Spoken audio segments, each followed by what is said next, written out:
एक मालिक है और वो मालिक अपने नौकर से कहता है कि तू हर रोज मुझे 1 लीटर दूध गर्म करके पिलाएगा, ये तेरी ड्यूटी।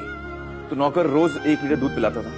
कुछ दिन बाद नौकर जो है उस दूध में से 1/4 लीटर दूध खुद पी जाता था और बाकी दूध में पानी मिला के मालिक को पिलाता था। फिर कोई मालिक से शिकायत करता है कि साहब ये जो नौकर आपने रखा है ये दूध में गड़बड़ करता है। तो मालिक ने कहा अच्छा ऐसा है क्या?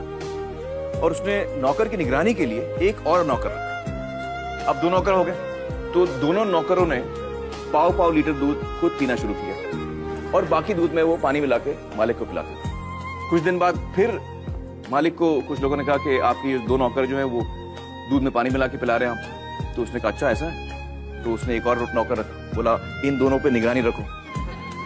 अब 3 नौकर हो गए, तो तीनों 1/4 लीटर दूध पीते थे। मालिक को 1/4 लीटर दूध में पानी मिला के पिलाते थे। मालिक की तबीयत भी थोड़ी कमजोर होने लगी, थोड़ा वीक हो गया वो। फिर किसी ने कहा कि आपका स्वाद बड़ा गड़बड़ हो गया, आप तो बहुत कमजोर होते जा रहे हैं, ये नौकर आपके बड़ा गड़बड़ कर रहे हैं। उसने बोला अच्छा ऐसा हो रहा है क्या? तो उसने एक और नौकर रखा, बोला इन तीनों पे निगरानी रखो कि ऐसा ना हो। अब जब 4 नौकर रख लिए तो दूध तो 1 ही लीटर था।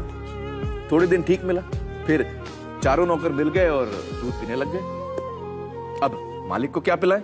तो वो क्या करते थे कि जब मालिक सो जाता था तो जो दूध पे थोड़ी मलाई जमती है ना ऊपर, वो मलाई लेके मालिक की मूंछ पे लगा देते थे। सुबह मालिक उठ के कहते कि बड़ी भूख लग रही है, तुम लोगों ने रात को दूध नहीं पिलाया? तो कहते नहीं मालिक पिलाया, आपका हाजमा खराब है, आपकी तबीयत ठीक नहीं है। वो कहता क्यों, कैसे? और फिर वो मालिक को आईना दिखाते, कहते ये देखिए साहब अभी भी प्रूफ है। कौन सा प्रूफ है? आपके मूंछ पे देखिए मलाई जमी हुई है। तो अब मुझे बताइए दोस्तों कि ये कहानी है या हकीकत?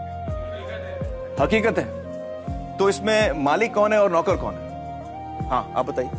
इसमें मालिक जो है जनता है और नौकर जो है वो सरकार है। हाँ बिल्कुल सही पहचाना आपने। आप लोगों ने भी ये बात पहचान ली थी। दोस्तों अब मुझे बताइए कि ये जो बड़े बड़े घोटाले होते हैं देश में और जो पैसा लूटा जाता है वो किसका पैसा जाता है? हाँ हाँ आप बताइए।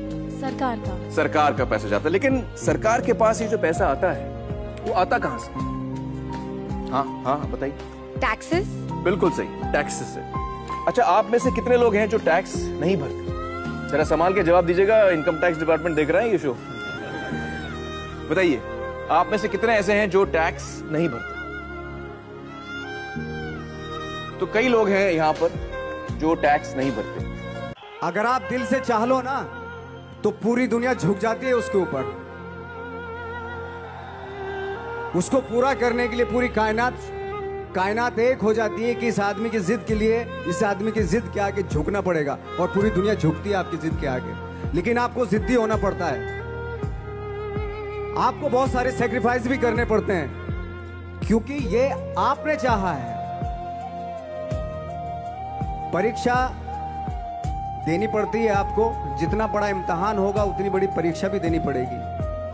आसान काम नहीं है। छोटे छोटे टारगेट बनाएंगे तो छोटों में निपटारा हो जाएगा। हमेशा अपने आप को टारगेट बढ़ा दो। तो उसके लिए हमेशा अपने आप को अनकंफर्ट जोन में डालो कि जो इम्पॉसिबल है उसको पॉसिबल करने की शिद्दत, पैशन आपके अंदर होना चाहिए, वो हो जाता है।